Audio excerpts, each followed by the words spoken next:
my God, people! We're back. It's the Rich Eisen Show Basketball Podcast. Adam and TJ are here, but I don't care about them because let's talk about me. Let's talk about the Boston Celtics. Oh, hi, Adam. You're wearing a green shirt. Okay. You're down. You know what's going down. You know what's happening in the next two games, right? You get it. Not necessarily. You get it. Not necessarily. No, you know what's happening. History's being made. 0-50. Guess what? History made to be broken. Records made to be broken. Smells like 04 in here, TJ. I mean, 04, you have to be more specific because I think you feel like everyone understands what that means. Everyone knows what it means. I don't know what it means. You know what 04 means. The greatest comeback in sports history. Yeah. The greatest choke job in sports history. Those D-bag Yankee fans have to wear that for the rest of their lives. I just don't feel like that's something that everyone knows, man. And we get to celebrate that like the revolution. Like it's 1776. Wow, baby. really? That's the year we're going to throw out there? We get to celebrate that. I'm not celebrating. The rest of why? Well, not all of us celebrate 1776 that way, bro. But okay. All right. Well, it's just got weird. All right. So it's happening. We've all accepted it, right? You've accepted it. Honestly, you're right. You've accepted it. Do you want me to placate you or tell me the truth, or tell you the truth? Tell them the truth, man. We don't lie here. Is. The truth is the Miami Heat are going to win in Game 6. Absolutely not. They're not a better team. The only team doesn't always win. The only advantage they have is that they're better coached. But that kind of means a lot. Yeah, it means a lot. The coach isn't on the court. Is the coach play the games? But do you think the coach matters or not? Is there a player coach? Last time there was a player coach, his name was Bill Russell. They won the championship. I mean, That's got all I'm saying. Last time I heard you complaining about your coach nonstop, saying that he doesn't know how to do He was timeouts. terrible. Exactly. Now he knows what he's doing. Yeah, how did he do that in a week? How did he turn the page from not knowing what he was doing? You know what it was, TJ? You're familiar with the Christmas Carol? Yes. Tiny Tim and all that? Tiny Tim and with the leg and with the leg and the ghost and Ebenezer Scrooge. Yeah. The ghost of Red Auerbach came down and touched Joe Mazzulla in the middle of the night. That sounds inappropriate. And said, "You are the chosen one. Oh, is that what happened? You are now an official head coach of the Boston Celtics, and I'm giving you all of my knowledge. I'm giving you a box of cigars because when you win the title, you were going to light it up." Indoors? Garden. That's a fine. Indoors. Who cares? I'll pay the fine on Red Auerbach. My name's on the court. Game 7. Oh, I'm just assuming we're winning Game 6. We're favored in the game. Why are they favored in the game, Adam, if you think they're going to lose? Because people are drinking the Kool-Aid right now. Listen, there's been 2 bad games for the Heat. The Heat didn't have Gabe Vincent last game. You conveniently I don't even know who that is. That. You can't even pick Gabe Vincent out of a lineup, and suddenly him not being on the team is like they're playing without Jokic and Jamal Murray, and like everybody just is gone.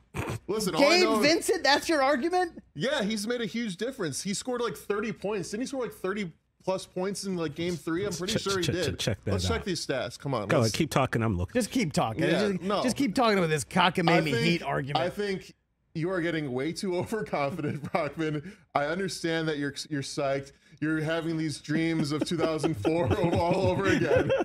But at the same time, let's pump the brakes for a second. No brake pumping. This is a Fast X. This is Fast X right now. Fast 6, Fast 7, boom, boom. I feel like you're so manic right now with what's happening. And you're being super... We need to talk about this also, your superstition. This is so insane to me. I don't know if you know this, TJ, but the last 2 games, Game 4, Brockman decides, I'm not watching the game. Guess what? The Celtics win. Game 5, I'm not watching the game. Guess what? The Celtics win. Brockman thinks that from him not watching the game from across the country in California, that is going to make the difference between the Miami Heat and Boston Celtics series. Look, that's what so insane to me. Fan is short for fanatic. We all know that. So yeah, that maybe that does have something to do with it. I don't know. Listen, but the thing is, are you going to continue with that pattern? Yeah, not watching. Not watching. Listen, I'm nuts. I have my own, craziness about me, but the thought that you have that you realistically think that you not watching the game has any impact. I'm a factor. Honestly, I'm going to send my ring size to Wick Grossbeck for when they win the championship just so I can get one. Look, I'm a factor right now. I'm not. Look, and the thing is, I'm not going to argue that point with you. I know I've done things that have resulted directly. 1,000,000% directly with the Cowboys winning football games. Like, you can't tell me differently. Like, you know why the Sixers lost? Because I did something that I didn't do in Game 6. What did you do? I put on a T-shirt that I never wore before to watch the Sixers game, and what happened? We lost. I wore the same shirt the 3 times that we won games. Can't do it. So I can understand where you're coming from. I just don't think that the tide's going to turn. All right, completely. I'll be super rational. By the way, now. Gabe Vincent had 29 points. Great. He's never had 29 points a day in his life. 17 the game after. So not even in high school. He never had 29 points. All right, I'll be super rational here. The way Boston played the last 2 games is more indicative as to who they are as a team. They were the reason why they were the best team in the NBA for 3/4 of the season. There's a reason why they're 3/4. They were pretty much the best team all year, except for maybe the last month or so. Interesting. I would say Denver was probably the best team. Well, they had a better record than Denver. So Denver pretty much gave up the last 6 weeks of the year, probably cost Joker the MVP. But they were so far ahead, it didn't That's why really they were able to give up. It doesn't really matter for the 1 seed. Boston was, what, a game behind Milwaukee for the best record in the league? Like, there's a reason why they were this good all season long. They're a better team. They're more talented. They have more depth. They got a first-team All-NBA guy and a second-team All-NBA guy. Look, they have a rookie head coach, and you really saw that kind of rear its head in some tough times against Philadelphia, even against Atlanta way back in the first round. And like I said all year, they do dumb things, and they just got kind of caught in a hole. Now, I thought they would kind of give up. It looked like they pretty much quit in Game 3, and I thought that was a wrap. And I actually kind of wanted that as a fan because it would make the offseason that much cleaner to kind of tighten things up a little bit, if you feel me. But now that they're back in it, they've played like the team that they were for most of the regular season. They're just better than Miami. They just are. Let me ask you this, Brockman. If the Celtics come out in Game 6 and are just horrible and they lose by 25 points, do you want Mazzulla to be fired? Because I feel like you go back and forth with him, depending on the game to game. So what is it with him? I totally agree with that, and that's totally fine. I've been really irrational in the last 10 days when it comes to this dude. He's definitely been overwhelmed, and he's definitely been outcoached by Spo. But some of this, I guess I was putting too much of the blame on him. The blame has to, a good amount of the blame has to be solely on the players. Well, me for putting them under pressure, but got to be on Tatum and Brown. Like, you guys are who you are. You're first-team All-NBA, you're second-team All-NBA. Derek White has been awesome. You got the 6th man of the year. I know Brogdon is injured right now, which is kind of a bummer because he's been great this season. If they go down to Miami and lay an absolute egg like that, I would be kind of shocked. They are favored in the game. A little crazy. Probably should be Miami. Probably should be flipped. I think the Celtics are 2-point favorites, something like that. Yeah, something like that. 2.5. Should be the other way around just because of the home court. But if you're telling me all the pressure isn't on the Heat right now, you're crazy.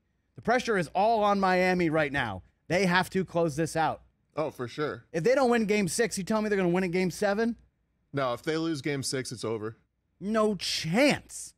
Well, didn't we say in the big show earlier, I think it was Mannix that came in and say the Celtics are better on the road than this. They have been a better road team so far with this group. I mean, look, they won last night. I think they're, 9, 10, and 11 or something like that in home games in the last couple of years, home playoff games. So they haven't done that well at home. However, you could definitely feel the momentum has shifted in this series. And where's Jimmy Butler been? Where was he yesterday? I mean, I don't know. 4 Celtics starters with 20-plus points. That's going to be really tough to beat. Obviously, you make 40% of your threes in this whole series. A team that shoots better from 3 has won all 5 games. So it's which Miami is going to show up, which Boston's going to show up. Is Tatum going to get off to a hot start? Is Jaylen Brown going to make plays? Can they get the production from Smart and Derek White again that they got? We'll see, but watching the game yesterday, I noticed it's trending in that direction. I noticed that the Heat were just giving up wide open looks to the Celtics. Yeah. The Heat were not playing their usual good defense. The Celtics ball movement yesterday was also very impressive. They were shooting a lot of threes, but they were getting it from one side to the other, and that was really great to see if you're a Celtics fan. And like you said, the 4 guys scoring 20 points, all shooting more than 50% from the field. Yep. So if you get the effort from a guy like Derek White, who was playing out of his mind yesterday. I was watching the game with a Miami Heat fan, and he was so angry. He's like, I don't care about Jaylen Brown or Jason Tatum. Stop Derek White right now. It's that type of guy that will win the Celtics the series. So funny, Derek White was awesome against Atlanta, terrible against Philadelphia, and now he's playing better than Jaylen Brown. It's kind of hard to understand this Derek White roller coaster, but 8 of 11 from the field in the last game, 24 points.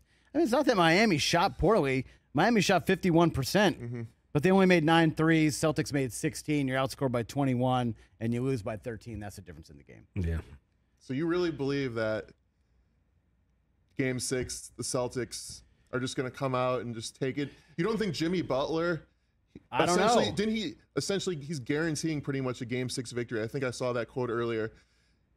My question, I guess my question with Jimmy Butler is, I know this dude's a freak, right? How much does he have left? How much energy is he spent in the 50-point game against the Bucks, willing his team to victory there, the second round win, the first 3 games of this series? That was like a month ago, though. Is this guy tired or what? No, he ain't tired.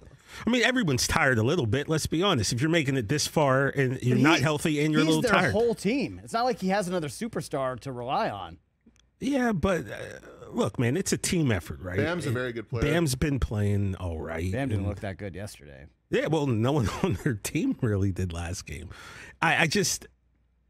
Well, first of all, our boy Duncan Robinson, put some respect on his name because he did have 18. I mean, look, he is making $90 million, so he should do something. Yeah, he should do something. You got to give a little bit of props to this Heat team when you consider they're playing without Tyler Hero, they're playing without Oladipo. They really probably shouldn't even be in this position right now. No, of course not. I mean, they should have been fishing a couple weeks ago. Yeah. So it's because of that I just kind of feel that, like, maybe it's their time.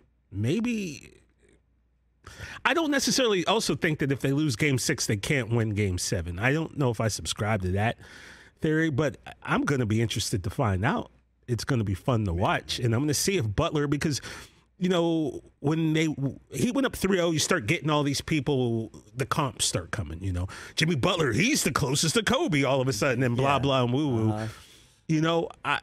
I want to see it. I love it when it's kind of like a 5-on-1, like it's a gang fight, and that one guy is just pulling up everybody else, but and saying, follow me to freedom, like he was Charlie Steiner. Hey, I'm down. I want to see Big Face Coffee become a national brand, and the way for that to happen is for Jimmy Butler to make it to the finals again. So I think the Miami Heat are going to win this series. I don't know if it's in 6. I don't know if it's in 7. But I think they are going to win. And I think they're going to the finals. He's going to have to take more than 10 shots. He's going to have to get to the line more than 6 times. I know he didn't play much in the fourth quarter, but... Yeah, it feels like they just kind of like held him out for the fourth. And just they're like, all right, we'll get him next game or something. Yeah, he most definitely, that was his worst game in the playoffs. Yeah. When Jimmy Butler needs double-digit free throws, 20 shots. I'm not saying it. He can't do it. Obviously, he's been amazing in this play. I mean, he's been the playoff MVP other than Jokic. So... Yeah, that was by far his worst playoff game of the year. So we're gonna see are we gonna get Game 1 Jimmy Butler? Are we gonna get game 4 or 5? 5. That's the thing. It's like, who do you believe kind of this Boston team is? Are they the team from games 1 through 3, or are they the team of the last 2 games? Listen, we all were questioning Jason Tatum's heart, his ability to be clutch. And then not all of us, Adam. Not all of us. There's a certain person. Specifically a guy to my right. He looked really bad. I mean, but then he showed with an incredible 51-point performance against the 76ers in Game 7 that he can be clutch on the biggest stage. He's got it in him. Got that dog in him. So you have him, and then you have Jimmy Butler. And to me, it's just who is going to step up more in Game 6. And I'm just personally going to roll with Jimmy Butler on that and the adjustments that Coach Spo will make. And I just trust him as a coach. And to me, with Greg Popovich, he's the best coach in the league. So I just trust those two more than I do the Celtics. So you're going with the coaching intangible over the kind of the talent. Coaching intangible, and I trust Jimmy Butler in a clutch game over any other player in the series. Home game, it certainly helps for Miami. I mean, Tatum was awesome. 21, 8, and 11 that last game. Man, oh man. Al Horford had 11 rebounds. I mean, you're not going to get Smart 4 of 6 from 3, Derek White 6 of 8 from 3, Jaylen Brown 3 of 5 from 3. I mean, that's pretty lights out. That's another reason maybe to go with the Heat, that you don't expect those shooting percentages from those guys. But the thing about Miami, too, in the first 3 games, they were 50% or better from 3 the first 3 games. They were lights out. I don't know. Look, I'm obviously I've been all over the place with my emotions in this series. The Heat really need their guy Nikola Jovic to think that he's Nikola Jokic, and then maybe something can happen, because there's so many times I look down and go, wait a minute, what? No, that's Jovic. Never mind. But yeah, I mean, it's going to be fun, and I'm looking forward. You're not going to have fun. I'm so nervous. I'm not even, like I said, I can't watch. I checked in on the score. I know you think it's psychotic behavior, Adam, but I didn't watch. I checked in on a score like midway through the second quarter. Celtics were up 13. I was like, okay, up 13. Okay. Must be shooting well. Checked back in at halftime. It was 17. Okay.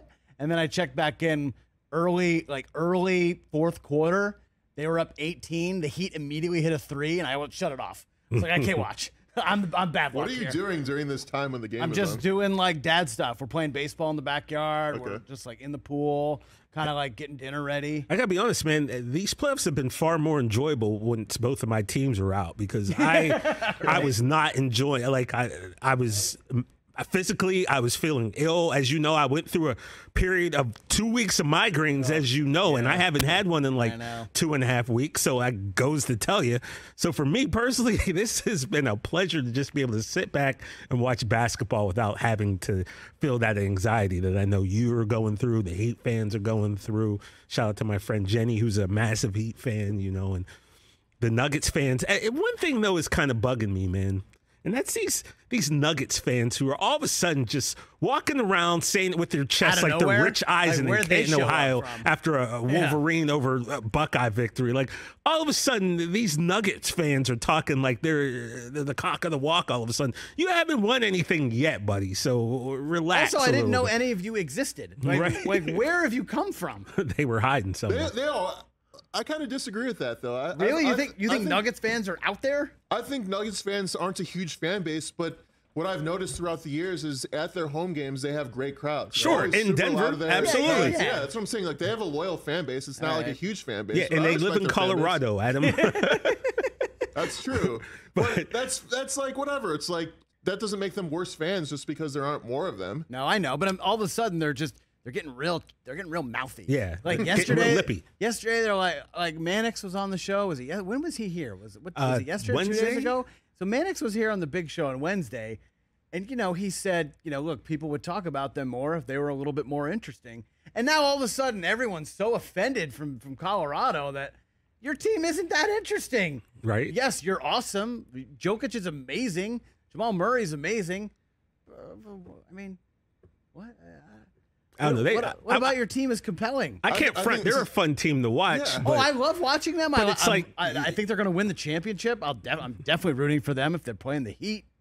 But I don't know why Mannix was taking so much heat yesterday. That was ridiculous. Also, like Lisa Salters catching strays because she's like she hadn't seen Joker play. Well, guess what? And everyone thought it was like, oh, she'd never watch it. No, it's in just person. She meant specifically in person. Yeah, she didn't say it, but that was we obviously knew what she meant. Okay. It's like sometimes she's an NBA sideline reporter. Yeah. Of course, she's watching games. Sometimes we know the second baseman doesn't always tag second, but they still get a double play. Like you kind of knew what she was getting at, I knew what she was and she doesn't get to decide. Hey, I want to go to this game. I want to go to that game. It's like no, it's wherever your bosses tell you to go. But we don't want to get aggregated either. We are Nuggets fans. We love Joker. I could understand why Nuggets fans and the coach were upset when the Nuggets were just thoroughly dominating the Lakers. And the story is always about the Lakers. It wasn't about how good the Nuggets were playing. And they had one of the best Western Conference series ever. Let me explain to you why that is, Adam. It's because big media. Every time during football season, when I started on the show and I would get upset that we would start the show talking about the Dallas Cowboys. And I'm like, why? Why? I'm a Cowboys fan. Why are we doing this? Why are we? Why is every other show, the Cowboys? It's because some teams just move the needle, unfortunately, whether you like it or whether you don't like it. And if you're writing a story and you want someone to read it, are you going to write it about the Nuggets or are you going to write about LeBron and the Lakers? Unfortunately, that's just the world we live in. Yeah. Makes sense. And when a guy hijacks getting swept by saying, oh, I might retire. So no one will say, hey, you just got swept. Like, come on. LeBron, we know what you're doing. We know you're not retiring, though. we know you're not retiring. You're just throwing this out there so the story now switches from you got absolutely worked to, oh, you're going to retire? Come on. Everybody saw right again, that. put this lack of respect on LeBron's name too. 20 years, 38 years old. What's not respecting that? Do you not go on Twitter? Do you not listen to what people saying? Like, there's always this huge contingent of LeBron hate that's out there. And it's just ridiculous because there's never in the history of life been a 38-year-old basketball player doing the things that LeBron James has done. The excessive hate is weird for LeBron, and the excessive love is also weird for LeBron. I can understand why people sometimes get annoyed with him with certain stunts he pulled, like after game. Yeah, I mean, 4. he knows what he's doing. Mad respect to that. I mean, totally switched the narrative. You don't like the conversation? Change the conversation. Yeah, LeBron's not dumb. He's incredibly intelligent. He knows what he's doing, how to switch the narrative.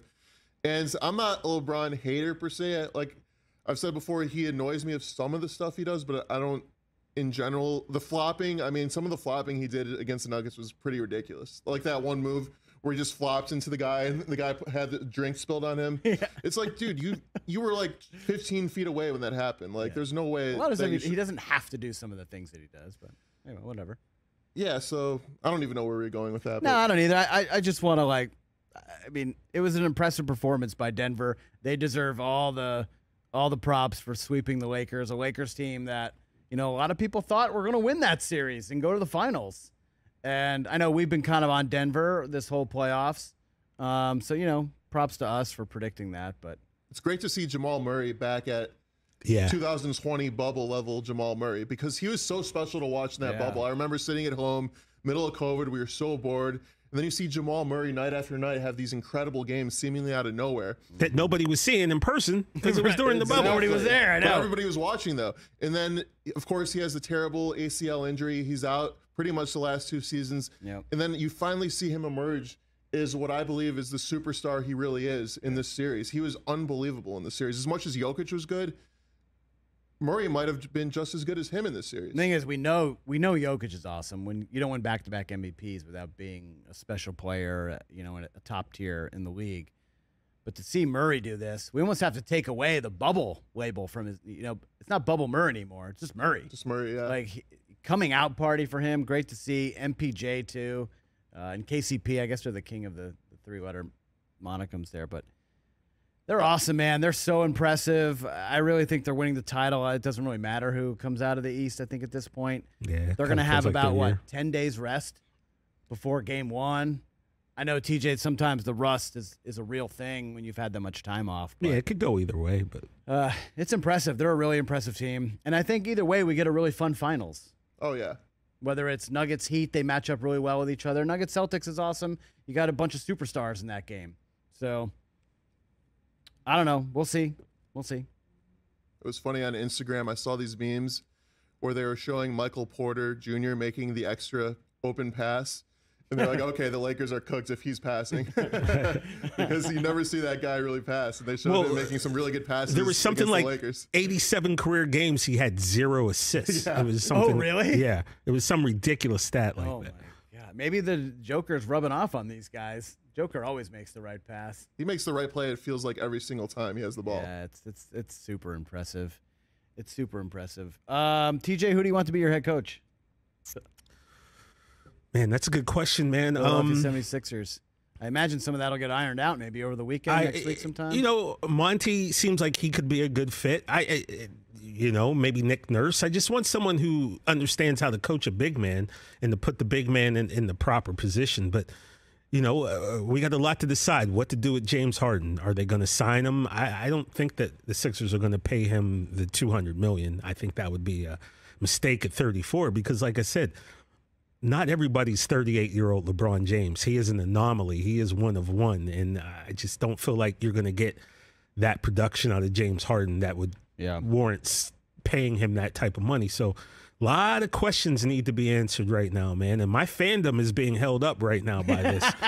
So I want you to go to the Spurs. Hey, man, the Spurs Nation is knocking. They've been welcoming me. They've been offering me to come down, have me go to lunch and dinner with them. Yeah. So the moves that the Sixers make coming up, man, it's really going to – because it does, man. You spend your whole life as a fan, and I know sometimes we go, well, how could you quit being a fan? But after a while, consistently watching this team make bad decision after bad decision after bad decision. It gets frustrating, and it makes you feel like, why am I devoting all of this time and this effort and this emotional currency into this, you know? So when someone doesn't love you back, when they don't love you back. So that's kind of where I'm at right now, but we'll see. We'll see. I'm not really sure who the right fit is for coach, because I don't know what the roster is going to look like. Yeah, but like I said, Monty, I feel, could be a good fit, because he was going to be the guy, right, until the Suns offered him the deal, and then Doc came in. You know, Nurse is out there.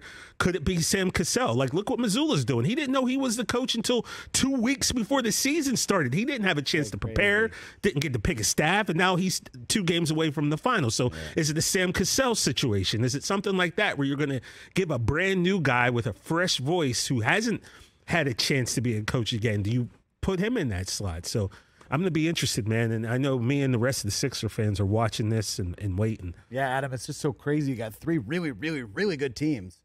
Don't have a head coach right now. Phoenix, Milwaukee, Philadelphia, all these teams that we thought, you know, were legit title contenders this year. Yeah, if you're Nick Nurse or Monty Williams, you're ecstatic right now, because you're going to go from coaching in the NBA Finals at one point to potentially getting a new job, and the next year coaching in the NBA Finals if things go right.